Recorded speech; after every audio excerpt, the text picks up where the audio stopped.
Bonjour les petits chefs. Alors aujourd'hui je voulais vous présenter une recette de choux façon Ferrero Rocher. Alors pour commencer on va s'attaquer au craquelin et pour ça vous aurez besoin de 25 g de cacao amer, 100 g de cassonade, 60 g de farine et 80 g de beurre. Alors le craquelin c'est vraiment pas compliqué, vous avez juste à mettre tous les ingrédients dans un saladier. Veillez juste bien par contre à avoir laissé le beurre au moins 1 heure à température ambiante pour qu'il soit bien pommé. Et ainsi beaucoup plus facile à travailler.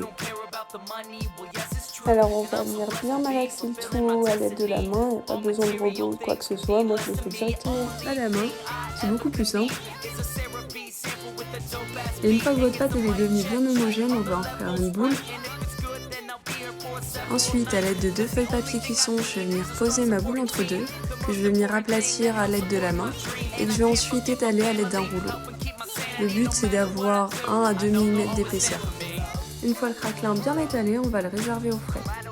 On s'attaque ensuite à la pâte à choux et pour ça on aura besoin de 125 ml d'eau, 75 g de farine, 15 g de sucre, une pincée de sel, 2 œufs et 50 g de beurre.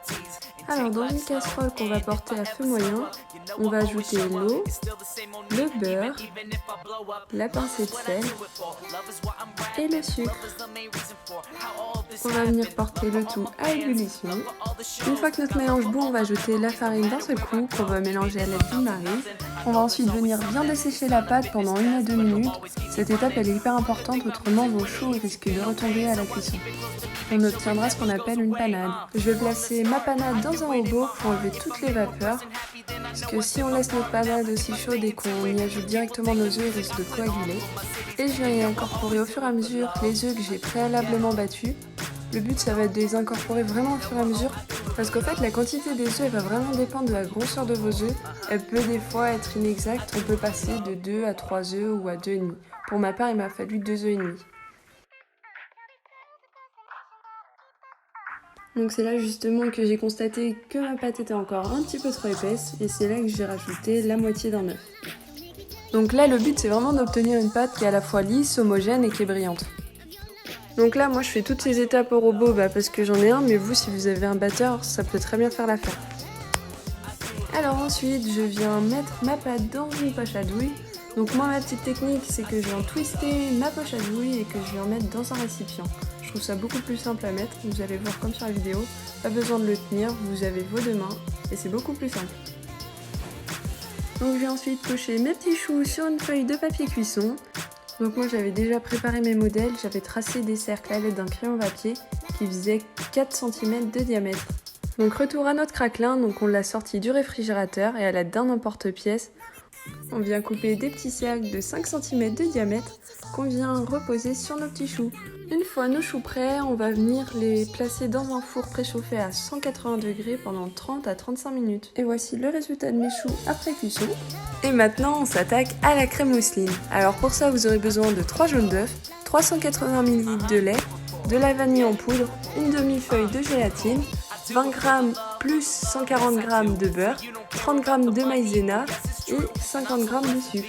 Alors tout d'abord je viens déposer ma demi-feuille de gélatine dans un bol d'eau froide. Dans une casserole je viens verser le lait, la moitié du sucre qui va éviter au lait de coller dans le fond de la casserole et la vanille en poudre qu'on va venir porter à ébullition. Dans un saladier je viens verser mes 3 jaunes d'œufs, le reste de sucre. Je vais ensuite venir bien mélanger afin d'obtenir un mélange qui va bien blanchir et qui va devenir mousseux. Une fois que vous avez obtenu ces résultats, vous ajoutez la maïzena et vous remélangez à nouveau. Mon lait est bien chaud, je vais ensuite l'ajouter en plusieurs fois afin d'éviter que les œufs coagulent. Et je vais venir bien mélanger. Une fois qu'on a versé tout le lait et que le mélange est devenu bien homogène, on va le remettre dans la casserole et on va le reporter à feu moyen afin que notre mélange épaississe. Donc les premières bulles sont apparues, je vais ensuite ajouter le beurre hors du feu et je vais bien mélanger. Une fois que le beurre est bien incorporé, c'est au tour de la gélatine qu'on a bien essorée qu'on va ajouter au mélange et on va bien remélanger. Une fois que notre mélange est prêt, on va venir le placer dans un récipient qu'on va venir filmer au contact et qu'on va réserver au frais. On va ensuite s'attaquer au praliné. Et pour ça, vous aurez besoin de 70 g d'amandes, 200 g de noisettes, 180 g de sucre et 50 ml d'eau. Donc je viens poser mes fruits secs sur la plaque et je vais venir les torréfier à 180 degrés pendant 15 minutes. Donc je m'attaque ensuite au sirop et pour ça vous versez le sucre et l'eau dans une casserole que vous venez porter à ébullition à 120 degrés.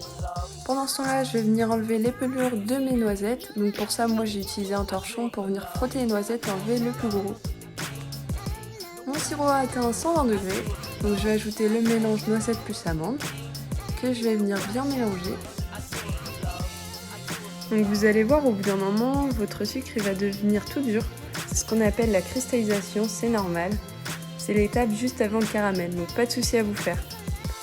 Ensuite vous allez obtenir un joli caramel, donc continuez à bien mélanger. Ça peut être long, mais il faut vous accrocher, vous obtiendrez un joli caramel.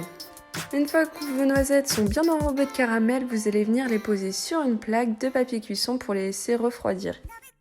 Alors notre caramel il a bien durci, donc on va casser des morceaux qu'on va venir mettre dans un robot et qu'on va venir mixer pour obtenir un mélange lisse et crémeux. On va venir ensuite placer notre crème mousseline dans un robot qu'on va venir détendre à l'aide du fouet. Donc vous pouvez très bien faire cette étape aussi avec un robot, il n'y a pas de souci. Pendant que votre crème mousseline est en train de se détendre, on va venir travailler le beurre, c'est-à-dire les 140 g de beurre qui va vous rester. Vous allez bien venir le détendre pour qu'il soit plus facile à incorporer. Une fois votre crème mousseline bien détendue, on va y ajouter progressivement les morceaux de beurre. Et une fois que tout votre beurre sera incorporé, on viendra y ajouter le praliné. Donc pour les quantités de praliné, moi j'ai mis tout le praliné que j'avais obtenu, c'est-à-dire 200 g. Après, libre à vous selon vos envies d'en mettre plus ou moins.